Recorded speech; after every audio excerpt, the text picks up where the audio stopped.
Have you ever felt like you're constantly chasing something? A better job, a bigger house, the next vacation, that next milestone you think will finally make you happy. We're all caught in this race, running on a treadmill, convinced that the meaning of life is just around the corner, waiting to be unlocked. But what if I told you the answer is much simpler, and you had it all along? The philosopher Alan Watts once said, "The meaning of life is just to be alive." It is so plain and so obvious and so simple. And yet, everybody rushes around in a great panic as if it were necessary to achieve something beyond themselves. Today, let's unpack that profound idea. What does it truly mean to just be alive? Let's break down why this simple idea feels so foreign to us. From a young age, we're programmed to think of life as a series of goals. We go to school to get good grades, to get into a good college, to get a good job, to get a promotion, to save for retirement. It's a ladder, and we're always looking at the next rung up. Society tells us our value is tied to our accomplishments, our productivity, our possessions. We measure our days by what we've crossed off our to-do lists, not by the quality of our moments. We're human asterisk doings asterisk, not human asterisk beings asterisk. Alan Watts wasn't against ambition or having goals. He was pointing out the trap of living exclusively for the future. He often used the analogy of a musical composition. The point of music isn't to get to the final note. If it were, the best composers would just write one thunderous final chord. The point of music is the entire journey, every note, every chord, every rest in between. You're supposed to sing and dance while the music is being played. Our lives are the same. The purpose isn't to rush to the end, to retirement, or to some distant finish line. The purpose is to experience the melody of life as it unfolds right now. Think about it. When was the last time you truly savored a meal without scrolling on your phone? Or took a walk without listening to a podcast, just noticing the way the wind felt or how the leaves crunched under your feet? When was the last time you had a conversation where you were fully present, not thinking about what you were going to say next? These are the moments of being alive. It's the warmth of the sun on your skin, the taste of your morning coffee, the sound of a loved one's laughter, the feeling of a deep, satisfying breath. These small, seemingly insignificant moments are the very fabric of life. Watts would argue that we constantly trying to get something asterisk out, asterisk of life, as if life is a box we need to pry open to find a prize inside. But life isn't a box, it's a field. It's a dance. There's nothing to get from it because you asterisk or asterisk it. You are not separate from the universe, looking in. You are a wave in the ocean of existence. Your purpose isn't to find meaning, but to be the meaning. To be alive is to participate fully in this cosmic dance.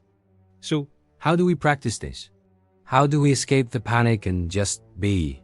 It starts with mindfulness, with paying attention on purpose. It doesn't mean you have to sit on a cushion for hours.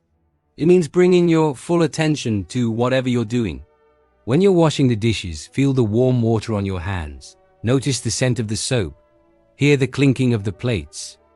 You transform a chore into a moment of presence. You're not rushing to get it over with. You're simply washing the dishes. This also means embracing the full spectrum of life, not just the good parts. Being alive includes moments of sadness, frustration, and uncertainty. We spend so much energy trying to avoid these feelings, but they are as much a part of the music as the happy notes. Trying to be happy all the time is exhausting and frankly impossible. Accepting that life has ups and downs allows you to stop resisting what is. It lets you find peace not in avoiding storms, but in learning to be calm within them. Imagine a child playing in a park. They aren't trying to achieve peak playfulness. They aren't worried about whether they're playing more efficiently than the other kids. They are completely absorbed in the act of playing. They're just being. That's the state Watts is talking about. It's a return to a natural way of being that we've forgotten. We've been educated out of our senses, taught to live in our heads in the world of abstract thought, plans, and worries. To be alive is to reconnect with your senses. Feel the ground beneath your feet.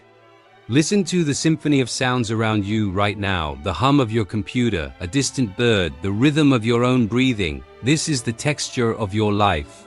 This is where the meaning is found, not in a grand abstract concept, but in the tangible, sensory experience of this very moment. This doesn't mean you should quit your job and abandon all your responsibilities. It's about a shift in perspective. You can still pursue your goals, but you do it with a different spirit. You find joy in the process, not just the outcome. You work on a project not just for the promotion, but for the satisfaction of solving a problem, of creating something. The journey itself becomes the destination. The next time you find yourself stressed, anxious, or caught in the endless loop of what's next, I invite you to pause.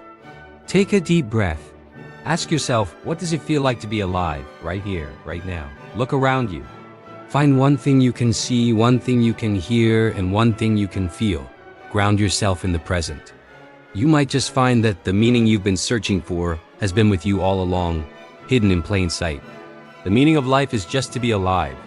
It's so simple. And the best part is, you don't have to do anything to earn it. You're already doing it. Just remember to notice. Thank you so much for joining me on this little exploration today. If this resonated with you, I'd be so grateful if you'd like this video and subscribe to the channel for more thoughts on living a more present and meaningful life. I'd love to hear your thoughts in the comments below. How do you practice just being alive? Until next time, be present and be well.